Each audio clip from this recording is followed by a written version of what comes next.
दोस्तों, अगर आप भारत में पढ़ाई कर रहे हैं और कई बार जब हायर लेवल की स्टडीज में जब आप रिसर्च की फील्ड में होते हैं, जब आप कुछ नया खोजने का प्रयास करते हैं, जब आप अपने जो एक इंट्यूजन्स होते हैं उनको आप रियल जो एग्जांपल्स के माध्यम से प्रूव इन करना चाहते हैं, तब आपको दिक्कत आती है इंटरनेशनल रिसर्चेज में आपकी लैक ऑफ नॉलेज या लैक ऑफ इंफॉर्मेशन जो कि अवेलेबल है ऑल ओवर द वर्ल्ड। उसी को ध्यान में रखते हुए एक इनिशिएटिव चलाया गया है। अभी प्रधानमंत्री मोदी जी ने इस पर रजिस्ट्रेशन जब एक्टिव हुआ है तो उसके बारे में सूचित किया। ये इनिशिएटिव है वन नेशन वन सब्सक्रिप्शन का। इस इनिशिएटिव के माध्यम से आईआईटीज में और हायर स्टडीज में जो स्टूडेंट्स पढ़ रहे हैं उनको रिसर्चेज में एक रेफरेंस की तरह से यूज वो कर पाएंगे। अब इंटरनेशनल रिसर्च को, इंटरनेशनल जो एक तरह से इन्वेंशंस होते हैं उनको वो अपने थीसिस में, अपने रिसर्च में इंक्लूड कर पाएंगे। इसके अलावा आपको ये भी बता दें, ये चर्चा में इस वजह से बना है क्योंकि वन ONOS के नाम से ये जाना जा रहा है। वन नेशन वन सब्सक्रिप्शन इसे कहा जाएगा। इसके बारे में डिटेल में चर्चा करते हैं, किसको ये लाभ करेगा, किस तरह का इसका फेजल डेवलपमेंट अभी तक हुआ है, हम लोग कहां पर आकर के खड़े हुए हैं और किस तरह से आप इसमें रजिस्ट्रेशन करके अपनी नॉलेज को एनहेंस कर सकते हैं। सबसे पहले आपको बताएं, ये देश में जितने भी सरकार के द्वारा पोषित करने वाले जितने भी यूनिवर्सिटीज हैं, जितने भी इंस्टीट्यूट्स हैं, वहां पर ये अवेलेबल रहेगा। लगभग 1 करोड़ 80 लाख युवाओं को ये मदद करने का कार्य भी करेगा। आईआईटीज में, आईआईएम्स में और बहुत सारे अलग अलग रिसर्च इंस्टीट्यूट्स में और हायर स्टडी वाले इंस्टीट्यूट्स में इसे प्रोवाइड किया जाएगा। बेसिकली ये जो लॉन्च हुआ था वो नवंबर 2024 में इसे लॉन्च किया गया था। 1 जनवरी 2025 से इसका रजिस्ट्रेशन का जो प्रोसेस है वो शुरू हो गया है। यह योजना देश भर में लागू की गई है और इसको पंजीकरण के माध्यम से आप इसका लाभ उठा सकते हैं। ONOS क्या है? देखिए, सबसे पहले आपको बताएं, अगर आप भी स्टूडेंट और रिसर्चर हैं तो आपके लिए एक अच्छी खबर यह है कि केंद्र सरकार के द्वारा इसको one nation one subscription scheme लाई गई है। इस योजना के रजिस्ट्रेशन जो है वो स्टार्ट हो चुके हैं। 1 करोड़ 80 लाख बच्चों को ये फायदा दिलाएगा और यह योजना का लाभ उठा करके इंटरनेशनल रिसर्च का और जर्नल्स का आप उपयोग कर सकते हैं अपनी पढ़ाई में उनका रेफरेंस आप ले सकते हैं, उनका उपयोग कर सकते हैं। एक तरह से हायर लेवल पर जो स्टडीज हैं, जहां पर इंडिया को कई बार चैलेंजेस फेस करने पड़ते थे, वो चैलेंजेस को यहां पर दूर करने की कोशिश इस इनिशिएटिव से करी गई है। उसके अलावा आपको ये पता है, ये 25 नवंबर 2024 को इसे केंद्रीय मंत्रिमंडल के द्वारा लाया गया था। ये इसके ऑफिशियल वेबसाइट में जो डेटा है उस पर हम लोग चर्चा करेंगे। देखिए, सबसे पहले आप देख लेते हैं कि इसका क्रमिक विकास। तो सबसे पहले ये जो लॉन्च होता है वो 2 जून 2022 में ये कैबिनेट सेक्रेटरी इसे अप्रूव करते हैं, one nation one subscription initiative को। अगस्त 2022 में फिर से ये चर्चा में आएगा जब इसे वन ONOS की एक कमिटी भी गठित कर दी जाती है कि भाई इस तरह की कोई अगर नीड है तो उसके लिए कमिटी गठित कर दी जाती है। अब ये कोर कमेटी जो होती है वो 4 राउंड ऑफ नेगोशिएशंस इसमें होते हैं पब्लिशर्स के साथ में। अभी हम लोग बात करेंगे, बहुत सारे पब्लिशर्स भी हैं इसमें जो कि रिसर्च पेपर्स को पब्लिश करते हैं, उनके साथ में कॉन्टैक्ट किया गया। तो इस कमेटी ने ही इसी तरह से कार्य किया। 4 राउंड ऑफ नेगोशिएशंस हुए पब्लिशर्स के साथ में कि वो अपने रिसर्च पेपर्स को हमारे पोर्टल पर अवेलेबल करा दें, है ना। तो उसके बाद में जो 8 नवंबर का दिन था 2024, यहां पर एक मीटिंग हुई, चेयर्ड हुई ये सेक्रेटरी EFC के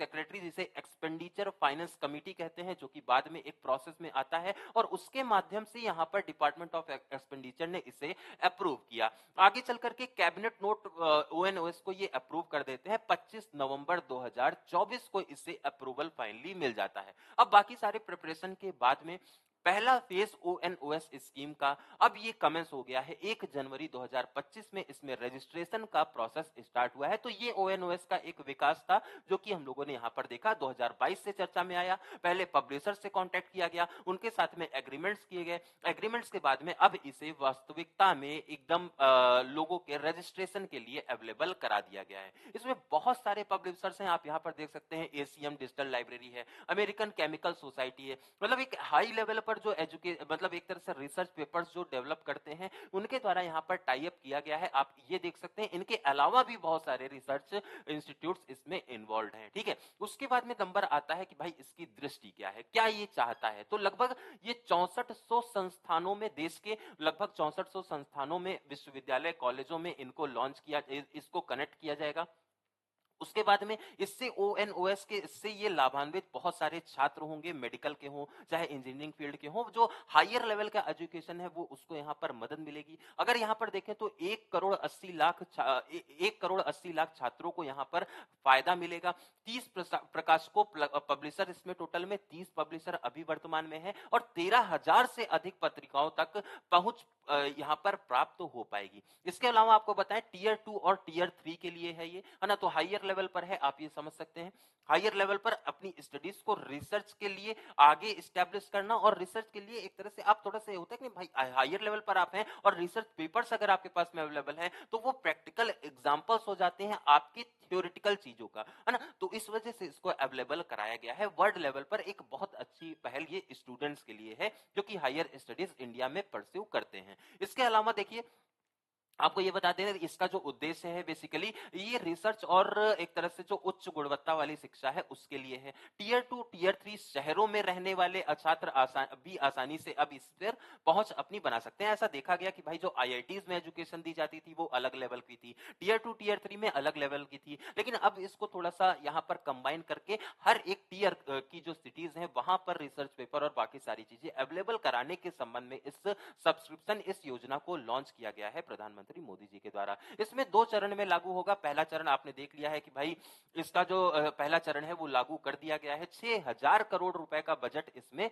इसके लिए प्रस्तावित है पहले चरण के लिए, ठीक है। तो ये एक तरह से बजट जो है वो बेसिकली वही पार्टनर्स के लिए है जो कि पब्लिशर पार्टनर्स हैं, उनके लिए यहाँ पर कुछ सरकार की तरफ से इन्वेस्ट किया जाएगा ताकि थोड़ा सा गुणवत्तापूर्ण शिक्षा और गुणवत्तापूर्ण जो ये रिसर्च पेपर्स हैं इनको अवेलेबल करा दिया जाए इंडिया के लिए, इंडिया के स्टूडेंट्स के लिए, ताकि रिसर्च वर्क और अनुसंधान अब तेजी से हो पाए, है ना। थोड़ा सा एक उसको गाइडेंस मिल पाए और आगे बढ़ते हैं। अब देखिए इसके बाद में एक और आता है कि इसका जो लाभ है ना, आईआईटी समेत जो सरकारी वित्त पोषित अनुसंधान क्षेत्र हैं, जो केंद्र हैं, जो संस्थाएं हैं, उनको इसका लाभ मिलेगा।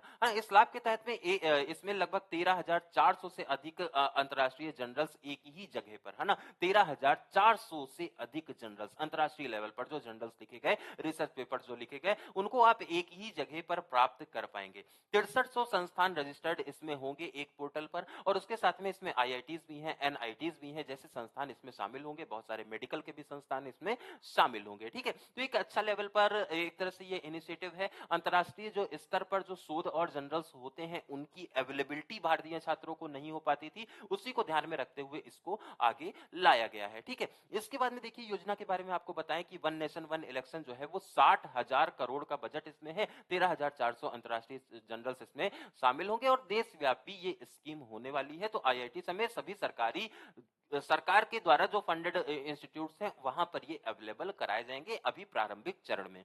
आगे चल करके इसे प्राइवेट को भी दिया जाएगा, आगे चल करके इसका यहाँ पर एक्सटेंशन भी किया जाएगा। अभी एक लिमिट रखी गई है क्योंकि देखा जा रहा है कि पोर्टल किस तरह से काम करता है और इसका कितना ज्यादा फायदा हो पाता है भारतीय छात्रों को, ठीक है। अभी ये ट्रायल पर है, अभी आगे इसको, लेकिन एक तरह से आप ये समझ ले कि इंटरनेशनल लेवल की जो रिसर्चेस के बारे में हमें आइडिया नहीं मिल पाता था वो सारी चीजें आपको यहाँ पर आसानी से अवेलेबल हो पाएंगी। पहले चरण में क्या क्या होगा, जो हम लोग एक तरह से फील्ड टच करेंगे वो इंजीनियरिंग की फील्ड है, टेक्नोलॉजी की फील्ड है, साइंस की है, मैथमेटिक्स की है, मेडिकल की है, मैनेजमेंट की है, पॉलिटिकल साइंस की है ना। इस तरह के बहुत सारे विषयों पर ये जनरल्स आपको उपलब्ध होंगे। 13,400 जनरल्स पर ये एग्रीमेंट अभी तक हो चुका है, ठीक है। उसके बाद में दूसरा जो चरण होगा वो पीपीपी मॉडल, वही प्राइवेट यहाँ पर संस्थाओं को इंक्लूड करने की बात आएगी और उसके आधार पर इसको, इस योजना को आगे भी बढ़ाया जाएगा, ठीक है। इसके बाद इस योजना को आगे भी बढ़ाया जाएगा। उसके बाद में इस योजना से रिसर्च के लिए संसाधन में तेजी से सुधार भी आएगा, ये आपको याद रखना है। तो कंप्लीटली हम लोगों ने ये देखा कि भाई ONOS बेसिकली हायर लेवल पर रिसर्चेस के लिए अवेलेबल आपके लिए डेटा हो जाएगा और उसके साथ में इस तरह की जो चीजें हैं इससे आपकी जो हायर लेवल की क्वालिटी है ना, क्वालिटी एजुकेशन, जो कि लगातार भारत में एक चर्चा का विषय और एक विवाद का विषय भी बना रहता है, इसको एक मदद मिलेगी। आपको कैसा लगता है, इस तरह की स्कीम्स भारत में और भी आनी चाहिए? भारत में शिक्षा के क्षेत्र में और अगर कोई भी सुझाव आपको ऐसा लगता है कि आप यहाँ पर दे सकते हैं, उसे आप कमेंट सेक्शन में दर्शाएंगे। और ये योजना कितना ज्यादा लाभ देने वाली है हमारी उच्च शिक्षा को, ये भी आप कमेंट सेक्शन में बताइएगा। और इसी तरह के वीडियो के लिए लगातार जुड़े रहिए शिक्षा टाउन पर। जय हिंद।